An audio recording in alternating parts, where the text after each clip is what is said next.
What is up? I have a new camera. This is actually going to be a very short, reasonably boring video unless you're interested in exactly what I'm going to talk about. And so I've got the X100VI. Well, focus. And I just received it, and so I'm going to unbox it, which is, in my opinion, not all that interesting. But the main thing is I've got my Ricoh GRIII, which is what I've been carrying for the last like 18 months. So I would like to physically compare these two cameras. Like on one hand, I think that they both have things that if you want that, you just want that camera. So it's in some ways kind of dumb to compare them. But on the other hand, they are pretty much the only modern small fixed focal length APS-C sensor cameras that you can buy. So naturally people do compare them. And I mean, like, I bought this, like I said, about 1.5 years ago, solely because the X100V was basically impossible to find, you know. So I guess in some way I was kind of cross-shopping them. And so when the X100VI was announced, I've been following the rumors. I knew when they were going to announce it.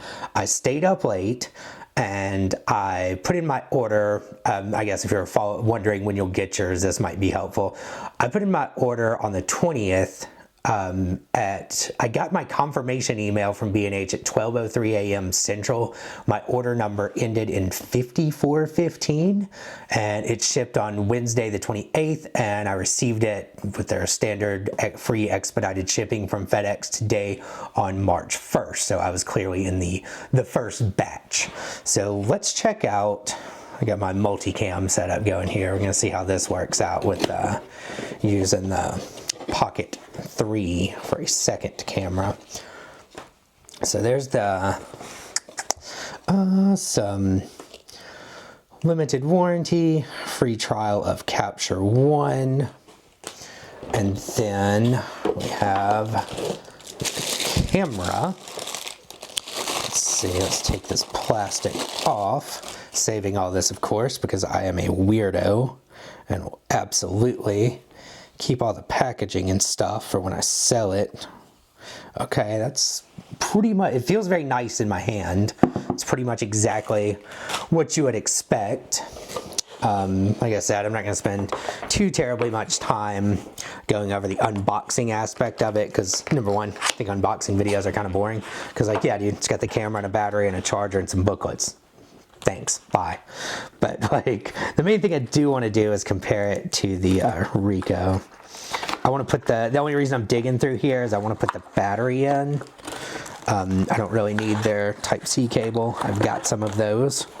But I want to put the battery in so that I could compare the weight of the camera with a battery in.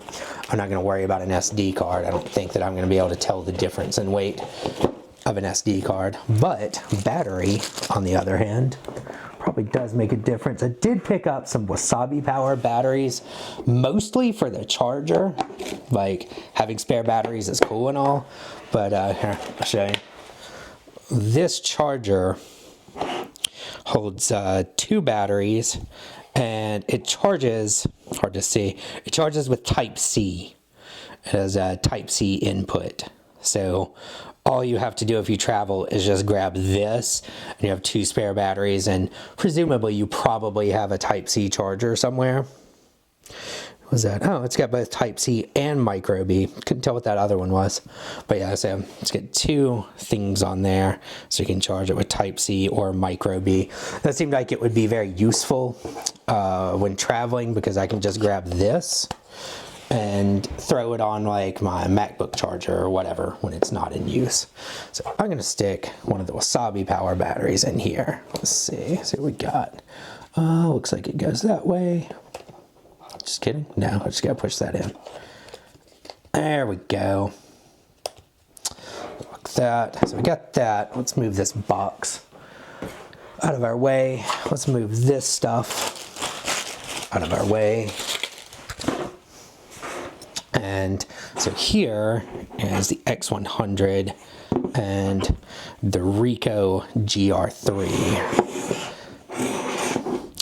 They are similar in size, and that, like, I would say they're in the same size class, but the Ricoh is certainly smaller in basically every dimension.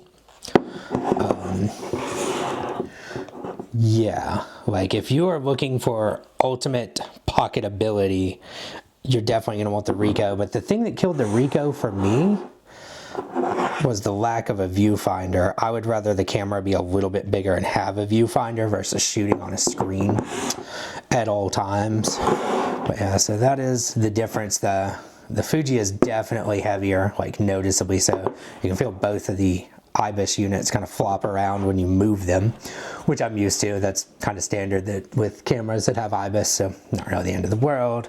But yeah, so that is that's pretty much the size comparison. Oh yeah, let's see.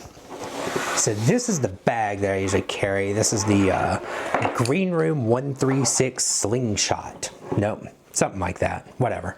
Let's pretend it's the Slingshot. It has a pocket in here.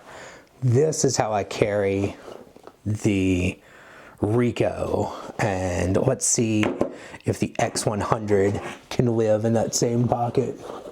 I think it can, but this is definitely a more snug fit. Come here, go over it. Yeah, there we go. It goes in there, but that's definitely bigger than the Ricoh. I think what I'm going to end up doing is getting one of the little, like, small soft neoprene cases for this, and then I'll just carry it in the main compartment. That is probably one of the things that will determine whether you want the X100VI or if you want the Ricoh that is smaller. Is that the Ricoh you can absolutely pocket better. I'm trying to get some different views of this so you can see the difference in thickness, including the lens and stuff. So yeah, they're both definitely small cameras, but the Ricoh is way, way smaller. If you're looking for something you can legitimately put into a pocket, that is the Ricoh. But for me, I will sacrifice the ultimate in smallness to have a viewfinder. That's actually what killed me about the Ricoh. Okay, so I am done babbling. I am going to put an SD card in this, put a strap on it before I drop it, put an SD card in this thing, and go shoot some pictures and kind of set it up and stuff. But I wanted to do that first unboxing and kind of compare and contrast the Ricoh and the X100, because that is something that I was interested in, so I thought other people might be. So there you go, that's pretty much it. Ricoh is smaller, significantly so. X100 has a viewfinder, so I'll take that anyway. All right, later.